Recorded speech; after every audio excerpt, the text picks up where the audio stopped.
En à peine 2 ans, un seul outil a complètement changé notre façon d'utiliser Internet.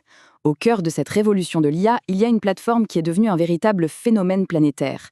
Aujourd'hui, on va décortiquer ensemble cette incroyable ascension. 3 milliards. C'est un chiffre qui donne le vertige, n'est-ce pas? C'est le nombre de visites que ChatGPT a enregistrées en un seul mois, en septembre 2024. Pour mettre ça en perspective, c'est comme si quasiment la moitié de la population mondiale s'y était connectée. On parle vraiment d'une adoption à une échelle planétaire, et c'est du jamais vu. Et ce n'est pas tout. Avec un tel trafic, ChatGPT se hisse à la 11e place des sites les plus visités au monde. Il se retrouve à jouer dans la même cour que des géants qui sont là depuis des décennies. Et le plus fou dans tout ça, c'est que la plateforme a été lancée il y a moins de 2 ans. Son ascension est juste fulgurante. Mais alors, comment est-ce qu'on en est arrivé là?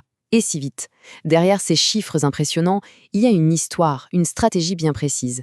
Allez, remontons un peu le temps pour comprendre les moments clés qui ont forgé ce succès. Tout commence donc en novembre 2022. Dès le lancement public, c'est l'explosion. Mais le vrai tournant, le coup d'accélérateur, il arrive en mai 2024.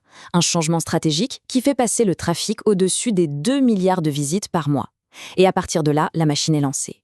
Septembre, nouveau record, 3 milliards. Et juste dans la foulée, en octobre, une nouveauté débarque et va tout changer. Le ChatGPT Search. Et ce fameux changement de mai 2024, ce n'était pas un détail. C'est David F. Carr de SimilarWeb qui le souligne. Le simple fait de passer de chat.openai.com à chatgpt.com a agi comme un véritable catalyseur. Une décision qui peut paraître simple, mais qui a permis de faire sauter le verrou symbolique des 2 milliards de visites.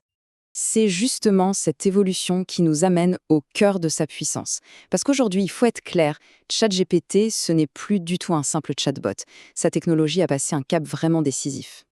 Ce cap, c'est le ChatGPT Search. Avant ça, l'IA était limitée à sa base de données, qui n'était pas à jour en temps réel. Mais cet outil a fait sauter cette limite. Il lui donne un accès direct à Internet, donc fini les informations qui datent un peu. Maintenant, il peut donner des réponses directes, basées sur ce qui se passe à l'instant T. Et ce comparatif résume parfaitement la révolution. D'un côté, le moteur de recherche classique. On tape une question, on reçoit une liste de liens, et c'est à nous de faire le tri, de cliquer, de lire pour trouver la réponse. De l'autre côté, le nouveau paradigme. L'IA fait ce travail à notre place. Elle analyse les sources et nous donne directement une réponse claire, synthétisée. C'est un gain de temps énorme. Avec cette nouvelle capacité, ChatGPT change complètement des dimensions. Ce n'est plus seulement un assistant. Il entre de plein pied dans l'arène des géants de la recherche d'informations et vient bousculer l'ordre établi. Mais attention, il faut remettre les choses en perspective pour bien mesurer le défi.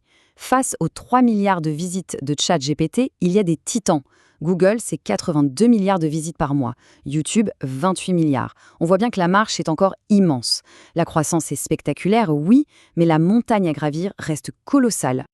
Et puis, il faut savoir que ChatGPT n'est pas tout seul sur ce nouveau créneau. D'autres concurrents, comme Perplexity par exemple, utilisent exactement la même approche de recherche conversationnelle. Ce n'est donc pas un cas isolé, c'est vraiment le signe d'une tendance de fond, d'un changement profond dans notre manière d'aller chercher l'information. Alors, si on devait résumer, quelles sont les clés de cette révolution? En fait, tout son succès repose sur 4 piliers fondamentaux. Le premier, c'est l'accessibilité. N'importe qui peut s'en servir, c'est super intuitif. Ensuite, l'innovation permanente. L'outil ne cesse de s'améliorer avec des ajouts comme le ChatGPT Search qui le garde toujours en tête de course. Troisième pilier, sa croissance organique. C'est le bouche-à-oreille qui a fait l'essentiel du travail, une publicité naturelle d'une puissance incroyable. Et enfin, sa polyvalence. On peut l'utiliser pour un mail pro, pour préparer un voyage, pour coder. C'est ce mélange de ces 4 forces qui a créé une véritable tempête. Tout ça nous amène à une question assez fascinante pour l'avenir. Maintenant que l'IA peut nous donner directement les réponses, est-ce que ça signifie la fin de la recherche telle qu'on la connaît? Est-ce qu'on est en train d'entrer dans une nouvelle ère où l'on ne cherche plus l'information, mais où l'on converse avec elle? La question est posée.